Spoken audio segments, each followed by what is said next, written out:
എല്ലാ പ്രിയപ്പെട്ടവർക്കും ഷാഡോ ന്യൂസിലേക്ക് ഒരിക്കൽ കൂടി സ്വാഗതം. നമ്മുടെ മിഡിൽ ഈസ്റ്റിലെ വാർത്തകളാണല്ലോ ഈ നിമിഷങ്ങളിൽ ഇവിടെ ചർച്ച ചെയ്തുകൊണ്ടിരിക്കുന്നത്. കഴിഞ്ഞ വീഡിയോയിൽ ഞാൻ ഒരു അപ്ഡേറ്റ്സ് പറയുകയുണ്ടായി.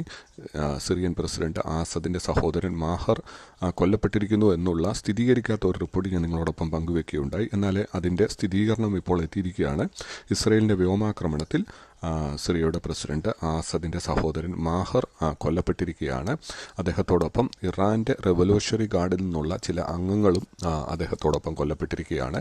അവർ ഒന്നിച്ച് ഈ മാഹറിൻ്റെ റെസിഡൻ്റൽ ഏരിയയിൽ ഒരു ചർച്ചയിലായിരുന്നു. അപ്പോഴാണ് ഇസ്രയേലിൻ്റെ ഇൻ്റലിജൻസിന് ആ വിവരം കിട്ടുകയും ഇസ്രയേൽ വ്യോമസേന അവിടെ ആക്രമണം നടത്തുകയും അദ്ദേഹവും കൂടെ ഇറാൻ്റെ റെവല്യൂഷണറി ഗാർഡിലുള്ള ചില അംഗങ്ങളും അവിടെ കൊല്ലപ്പെടുകയും ഉണ്ടായത്. അതിലിപ്പോൾ സ്ഥിരീകരണം വന്നിരിക്കുകയാണ്. എന്നാൽ നിങ്ങളിൽ പലരും ഇപ്പോൾ ചിന്തിക്കുന്നുണ്ടായിരിക്കും, എന്തിനാണ് ഈ മാഹറിനെ ഇസ്രയേൽ കൊലപ്പെടുത്തുവാനുള്ള കാരണം? പ്രത്യേകിച്ച് ഇദ്ദേഹം വാർത്തകളിലൊന്നും നമ്മൾ കണ്ടിട്ടില്ല. പിന്നെ എന്തുകൊണ്ടാണ് ഇസ്രയേൽ അദ്ദേഹത്തിനെതിരെ ഒരു ആക്രമണം നടത്തിയെന്ന് നിങ്ങളുടെ മനസ്സിലിപ്പോൾ അങ്ങനെ ഒരു ചോദ്യം ഉണ്ടാകുവാനുള്ള സാധ്യതയുണ്ട്. ഞാൻ അതിലേക്ക് കടക്കുന്നതിന് മുമ്പ് ഇദ്ദേഹം വഹിച്ചിരുന്ന പദവി സിറിയൻ 4th ഡിവിഷൻ്റെ കമാൻഡറായിരുന്നു എന്നുള്ളത് നമുക്ക് അറിയുവാനായിട്ട് സാധിച്ചത്. അദ്ദേഹം ഒരു കീ ഫിഗർ ആയിരുന്നു ആ ഒരു സൈന്യത്തിൽ ഉണ്ടായിരുന്നത്.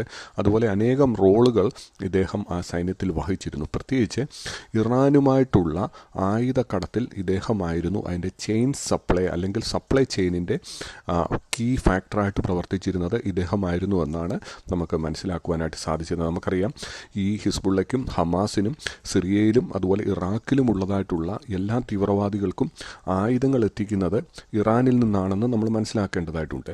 അതിൻ്റെ മെയിൻ ഒരു മിഡിലായിട്ടുള്ള ഒരു രാജ്യമാണ് ഈ സിറിയ. ഇവിടേക്ക് ആയുധങ്ങൾ ഇറാനിൽ നിന്നും നേരിട്ടെത്തിയ ശേഷം ഈ സിറിയയിൽ നിന്നാണ് ഈ ആയുധങ്ങൾ പല രാജ്യങ്ങളിലേക്കും, ലെബനോനിലേക്കും അതുപോലെ ഈജിപ്റ്റ് വഴി ഈ ഗാസയിലേക്കും ഒക്കെ വരുന്നത്. അതുപോലെ തന്നെ സിറിയയിൽ തന്നെയുള്ള തീവ്രവാദികൾക്കും ഇറാഖിലോട്ടും ഒക്കെ പോകുന്ന ഒരു മിഡിലായിട്ട് ഉപയോഗിക്കുന്ന ഒരു രാജ്യമായിരുന്നു ഈ സിറിയ എന്ന്. അതുകൊണ്ടാണ് പലപ്പോഴും സിറിയയിൽ ഇസ്രയേലെ വ്യോമാക്രമണം നടത്തുന്നത് നമ്മൾ പലപ്പോഴും വാർത്തകളിൽ കാണാറുണ്ട്. അത് പലപ്പോഴും പലരും ചോദിക്കാറുണ്ട്, എന്തിനാണ് സിറിയയിൽ ആക്രമിക്കുന്നതെന്ന്. ഇതാണ് മെയിനായിട്ടുള്ള കാരണം. വലിയ തോതിലുള്ള ആയുധങ്ങൾ സിറിയയിലേക്ക് എത്തിച്ച് അവിടെ നിന്നാണ് ഹിസ്ബുള്ളയിലേക്കൊക്കെ ആയുധങ്ങൾ കരമാർഗം എത്തിക്കുന്നത്. അപ്പോൾ അതിൻ്റെ ചുക്കാൻ പിടിച്ചിരുന്ന ഒരു മെയിൻ ആളായിരുന്നു ഈ മാഹർ എന്ന് നമ്മൾ മനസ്സിലാക്കേണ്ടതായിട്ടുണ്ട്. അത് മനസ്സിലാക്കിയ ഇസ്രയേലാണ് ഇപ്പോൾ എല്ലാ ആയുധങ്ങൾ ഹിസ്ബുള്ളയ്ക്കും അല്ലെങ്കിൽ മറ്റേതെങ്കിലും തീവ്രവാദികൾക്ക് എത്തുവാനുള്ള എല്ലാ വഴികളും അടക്കിയാണ്. അതിന് ഇദ്ദേഹത്തെ കൊലപ്പെടുത്തേണ്ടത് ആവശ്യമായിരുന്നു. കാരണം ഞാൻ ഓർപ്പിച്ചതുപോലെ ഇദ്ദേഹം തീവ്രവാദികൾക്ക് ആയുധം കടത്തുന്നതിൻ്റെ ഒരു കീ ഫിഗർ ആയിരുന്നു എന്നുള്ളത് നമ്മൾ മനസ്സിലാക്കണം. ആ ചെയിൻ അല്ലെങ്കിൽ ആ സപ്ലൈ ചെയിന് മുറിക്കുക എന്നുള്ളതായിരുന്നു ഇസ്രയേലിൻ്റെ ഉദ്ദേശം. അതുപോലെ തന്നെ ഇറാൻ റവല്യൂഷണറി ഗാർഡുമായിട്ട് ഇദ്ദേഹം ഒരു ചർച്ചയിലാണെന്നുള്ളതും നമ്മൾ മറക്കരുത്. അത് എന്തിനു വേണ്ടിയായിരുന്നു? കൂടുതൽ ആയുധങ്ങൾ, മാരകമായിട്ടുള്ള ആയുധങ്ങൾ ചിലപ്പോൾ ഹിസ്ബുള്ളയ്ക്ക് എത്തിക്കുവാനും അല്ലെങ്കിൽ സിറിയയിലുള്ള തീവ്രവാദികൾക്ക് എത്തിക്കുവാൻ വേണ്ടിയുള്ള ഒരു ചർച്ചയിലായിരുന്നിരിക്കാം. ഇതൊക്കെ ഇസ്രയേലിൻ്റെ ഇൻ്റലിജൻസ് മനസ്സിലാക്കിയ ശേഷമാണ് അവിടെ ഒരു ആക്രമണം നടത്തിയത്. അപ്പോൾ നിങ്ങൾക്ക് തീർച്ചയായിട്ടും ഇപ്പോൾ മനസ്സിലായി കാണും എന്തുകൊണ്ടാണ് ഇസ്രയേൽ ഈ മാഹറിനെ കൊലപ്പെടുത്തുവാനുള്ള സാഹചര്യമെന്ന് നിങ്ങൾക്ക് ഇപ്പോഴേ മനസ്സിലായി കാണുമെന്ന് ഞാൻ വിശ്വസിക്കുകയാണ്. മറ്റൊരു അപ്ഡേറ്റ് വന്നിരിക്കുന്നത്, ഹിസ്ബുള്ള ലെബനോനിൽ നിന്നും ഒരു ഡ്രോണ് ഇസ്രയേലിലേക്ക് അയക്കുകയും എന്നാൽ ഇസ്രയേൽ ആ ഡ്രോണ് വെടിവെച്ചിടുകയും ചെയ്യുകയുണ്ടായി. നിങ്ങളതിൻ്റെ വീഡിയോയാണ് ഇപ്പോഴേ കണ്ടുകൊണ്ടിരിക്കുന്നത്. ഹിസ്ബുള്ളയുടെ ഒരു ആക്രമണം ഇസ്രയേലിലേക്ക് ഉണ്ടാകുകയും ഇസ്രയേൽ മിസൈൽ അത് തകർത്ത് കളയുകയും ചെയ്യുകയുണ്ടായി. നിങ്ങൾ ഇപ്പോൾ അതാണ് കണ്ടുകൊണ്ട് ഇരിക്കുന്നത്. മറ്റൊരു അപ്ഡേറ്റ് കൂടി വന്നിട്ടുണ്ട്. വെടിനിർത്തൽ ഹിസ്ബുള്ളയുമായിട്ട് ഇസ്രയേൽ യാതൊരു വിധത്തിലുള്ളതായിട്ടുള്ള വെടിനിർത്തലിനും സാധ്യതയില്ല എന്ന് ഇസ്രയേൽ ഫോറിൻ മിനിസ്റ്റർ ഇപ്പോൾ ഔദ്യോഗികമായിട്ട് പ്രഖ്യാപിച്ചിരിക്കുകയാണ്. ആകെ വെടിനിർത്താനുള്ള ഒരു സാധ്യത ഉള്ളത് ഹിസ്ബുള്ള നിരുപാധികമായിട്ട് ലിറ്റാനി റിവറിൻ്റെ അപ്പുറത്തേക്ക് ഏകദേശം ഒരു 10-15 കിലോമീറ്റർ 20 കിലോമീറ്ററോളം പുറകിലോട്ട് നിരുപാധികം മാറിയെങ്കിൽ മാത്രമേ ഇസ്രയേൽ ഒരു വെടിനിർത്തലിന് തയ്യാറാകുകയുള്ളൂ എന്ന്. അതാണ് ആക്ച്വലി നിങ്ങൾക്കറിയാം, UN-ൻ്റെ ഒക്കെ എഗ്രിമെൻ്റ് അതായിരുന്നു. എന്നാൽ അവരതൊക്കെയും ബ്രേക്ക് ചെയ്താണ് അവർ ഈ അതിർത്തിയിലേക്ക്, ഇസ്രയേലിൻ്റെ അതിർത്തിയിലേക്ക് അവിടേക്ക് കയറി വന്നതെന്ന് നമ്മൾ മറന്നു പോകരുത്. ആ പഴയ 20 കിലോമീറ്റർ പുറകിലേക്ക്, ആ ലിറ്റാനി റിവറിൻ്റെ പുറകിലേക്ക് അവർ മാറിയാൽ മാത്രമേ ഒരു വെടിനിർത്തലിനുള്ള എന്തെങ്കിലും സാധ്യതയുള്ളൂ എന്നാണ് ഇപ്പോൾ ഇസ്രയേൽ അറിയിച്ചിരിക്കുന്നത്. അതുപോലെ തന്നെ ഇസ്രയേലിൻ്റെ മിനിസ്റ്റർ പറഞ്ഞിരിക്കുന്നത്, കാട്സ് എന്ന് പറയുന്ന ആ മിനിസ്റ്റർ പറഞ്ഞിരിക്കുന്നത്, ഏതെങ്കിലും സാഹചര്യത്തിൽ ഇറാൻ ഞങ്ങളെ ആക്രമിച്ചാൽ തിരിച്ച് ഇറാനെ അതിമാരകമായിട്ടുള്ള ആക്രമണം ഞങ്ങൾ തിരിച്ച് ഇറാന് നൽകുമെന്ന് ഔദ്യോഗികമായിട്ട് ഇപ്പോൾ കാട്സ് പ്രഖ്യാപിച്ചിരിക്കുകയാണ്.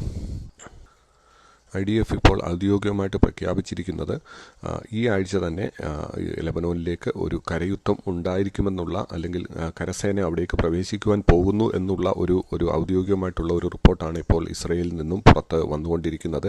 അവരുടെ മെയിനായിട്ടുള്ള ഓപ്പറേഷൻ അവരിപ്പോൾ പറഞ്ഞിരിക്കുന്നത് അവിടേക്ക് പ്രവേശിച്ച് ടണലുകളൊക്കെ ക്ലീൻ ചെയ്യുക, അത് നശിപ്പിക്കുക, അതുപോലെ തന്നെ ഒളിഞ്ഞിരിക്കുന്നതായിട്ടുള്ള തീവ്രവാദികളെയും ആയുധങ്ങളും കണ്ടെത്തി അത് നശിപ്പിക്കുക എന്നുള്ള ഒരു ഓപ്പറേഷനായിരിക്കും കരസേനയ്ക്ക് അവിടെ ഉള്ളത്.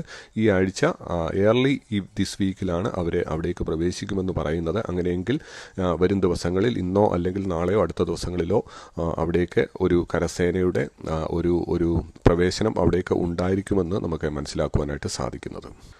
മറ്റൊരു പ്രധാനപ്പെട്ട വാർത്ത വന്നിരിക്കുന്നത്, ലെബനോനിൽ വെച്ച് ഹമാസിൻ്റെ ഒരു ഹെഡിനെ കൊന്നിരിക്കുകയാണ്. അദ്ദേഹത്തിൻ്റെ പേര് ഫാത്ത അൽ ഷരീഫ് എന്നാണ്. അദ്ദേഹം ഹമാസിൻ്റെ ഒരു ലീഡറാണ്. അദ്ദേഹം ലെബനോനിലായിരുന്നു ഉണ്ടായിരുന്നത്. അവിടെ വെച്ച് ഇസ്രയേലിന് ഇൻ്റലിജൻസ് റിപ്പോർട്ട് കിട്ടുകയും അദ്ദേഹത്തെ കൊല്ലുകയുമാണ് ഉണ്ടായിരുന്നത്. അദ്ദേഹം ഒരു ഉയർന്ന പദവി ഹമാസിൽ വഹിച്ചിരുന്ന ഒരാളാണ്.